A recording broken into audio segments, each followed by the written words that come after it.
Here's another ET9 exclusive, and it's with the telecom regulator, Mr. Sharma. You haven't seen him on television for a long time, and here is the telecom regulator breaking his silence. In a no-holds-barred interview, we got the TRAI chief to talk about the state of the sector, including the balance sheet, the deteriorating balance sheet of Vodafone Idea, the fears of it becoming a going concern, India having only 2 telecom companies, and why it is that given all of this, Sharma and the entire regulatory body, the Telecom Regulatory Authority of India, is refusing to back down on cutting down the base price for the upcoming 5G spectrum valuations. Is it not in sync with reality? Can the telecom industry afford a reserve price of 40 to 50,000 crores? Here is TRAI in an exclusive interview. These two questions of the overall health of telecom players you are talking, and the reserve price of 5G, these are really orthogonal issues. They are not connected issues. How can they not be connected? If you don't have the money, how will you participate? No, it's not a question. It's not a question of, we don't look at the participation per se. We actually find out what is the value and what is the reserve value of the spectrum which is going to come up for sale. And there are basic principles which we apply, for example, what was the last discovered price, how things are moving in the world, etc., etc. So ultimately it is the auction which will determine the final prices. But at the same time, reserve prices will have to be the minimal prices with which we should begin the auction. So we cannot, there's a full justification which has been given in our recommendations to the government as to why the reserve prices should be what we have recommended. And of course, the government has taken a call, as you are aware, and they have come to a conclusion that the reserve prices suggested by TRAI are the right reserve prices. I hope that's what I at least hear. So there is, just by saying that because telecom sector is in bad health, therefore you should reduce the reserve price of 5G, that's not correct. So you see that's not a good enough reason to reduce the price for 5G auction, 40-50,000 crore rupee reserve price. Do you sense that this auction will be a fail? Is that a given? We saw that at 4G. We saw how the telecom companies refused to participate and we needed a revision in the reserve price. Is that a foregone conclusion? No, that's not really true. I mean, I can't really, forecast as to who will participate and who will not participate. Bharti Airtel is on record saying it will not at this price. Vodafone Idea's balance sheet is for everyone to see. Look, it is, when goods are auctioned or sold, it is the prerogative of the owner of those goods to set the reserve price, and it is the prerogative of the purchasers of those goods to basically buy these goods at those prices or not. That's a normal principle of sale and purchase. So therefore, a company A may declare that they will not participate, but that will not really kind of change the decision of the reserve prices or the auction. I mean, I'm not really forecasting as to what will happen at the auction. It is for the government to really take that call as to when to auction and what to auction. But our view is that we have given a fairly reasonable, first of all, we have consulted all these stakeholders before arriving at this conclusion of the reserve prices, and then we have given those. Tell me, when was it last time when some of these stakeholders did not say that reserve prices are high? Is there any occasion which you can tell me that the regulator, sort of suggested reserve prices and everybody says they are very fine? Is there any time? Every time you fix a reserve price, some stakeholders will say, oh, it's very high. I take that point very well. Obviously, you want to beat it down. It's a bit like tax, right? Taxes are always going to be high for the taxpayer. But having said that, Mr. Sharma, look at the market realities as they exist today. And as a regulator, I want to ask you this. I remember when Mr. Arun Jaitley was a finance minister, he said it's a sunrise sector and he will not let it go down.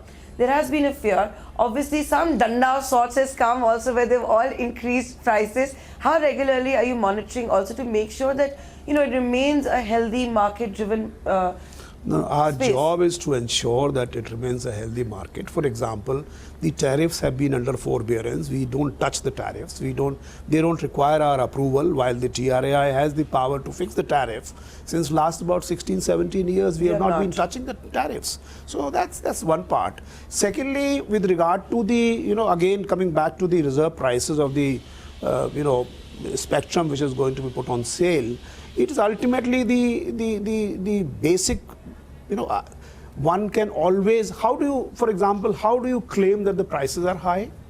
And what will be the appropriate reserve prices according to you? Tell me, can you? It's not my job to do it. I'm a journalist. So that's why it's my job to figure out as to whether the prices which have been which we have arrived at, the reserve prices, are right or not, right or wrong. And what I am claiming... No, I was asking, will history repeat itself? And like you saw in 4G, there was no participation initially. Industry has always, that's my, without any offense to anybody, any specific player in the industry has always sort of said, and okay, that's their viewpoint, and I don't blame them, that the reserve prices are high, always, all the times. They are not really high. We have But proved Mr. Sharma, at the same time, look at this, two wings of the government. You're saying it's not high. You have arrived, through an algorithm, science, etc., at this reserve price. The other arm of the government, same time, is trying to keep the sector healthy, coming out with some kind of SOPs, the package giving, delayed spectrum payments and all of that. How can one see both of them together? No, it's one not, literally to survive, I think and then you've got the adjusted gross revenue verdict of the Supreme Court. I think you are mixing both these issues. It is not as if it's ultimately the government who has the final say in the reserve prices. Right. Okay, so it is very much within the government's rights to really reduce the reserve prices, and there have been instances in the past where the governments have reduced the reserve prices, right? So I really cannot speak for that, because they have the full authority. Now, to say that the government is on the one hand trying this and you are working contrary, that's not really fair to say. You're the telecom regulator, Mr. Sharma. Tell us, is it indeed a fact or a reality that one day we could see the shutting down of Vodafone Idea, or is that just... I'm not an astrologer, let me tell you. We have been working within our mandate to essentially ensure that we sort of take care of the consumer's interest on the one hand, health of the industry on the other hand, and we do not end up doing anything which actually, and fair play, level playing field, all these basic preambles of the TRAI Act is what we continue to pursue on. Now, actually, what the results of those are, you can't put all that, there are multiple factors how an industry is run, multiple factors. Now, you can't say that these things have happened because of policy A or policy B or policy C. It's not like also happened because of a massive disruption, a price war of sorts. Right. That disruption is a natural process in any sector. What's wrong with that? So you will not ever look at a floor price? There was some talk that will we have a floor price for telecom tariffs? We have issued a consultation paper on the request of all the telecom service providers to sort of deliberate on this issue of floor price. We have issued the consultation, and that consultation is happening. The people are now going to file, the stakeholders are going to file their comments and then counter comments, and we will have an open house discussion and we will decide on the issue. So it's about a year away? No, it's not about a year away. Normally our consultations take about 5 to 6 months. We have done it in about 2 months back or 1.5 months back. So it will take a couple of more months. So where do you stand as far as adjusted gross revenues go? Is it time that we redefine it? Why should a telecom company be paying that from the entire top line? Should it not be just from the telecom license? Look, this is an issue which has been deliberated by the highest court of the land. They have given the judgment. A prospective Who am I definition. to kind of comment on that? I don't think I must comment on that. With regard to the prospective part, it is again for the government, not for the regulator, to really make out that policy. TRAI in the past has given recommendations on this issue, and you can I've seen it. That's why I'm asking you. That's right. So we have given the recommendations.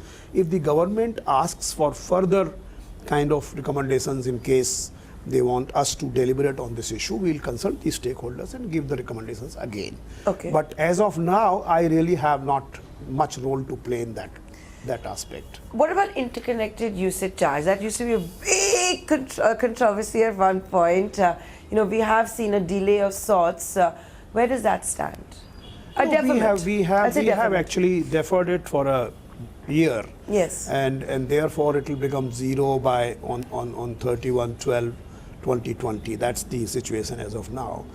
As far as why it was sort of extended, you can read the sort of explanatory memorandum. I want you to tell our viewers about it. Okay, fine. So now the interconnect user charges, we had said that they will become zero by 31/12/2019.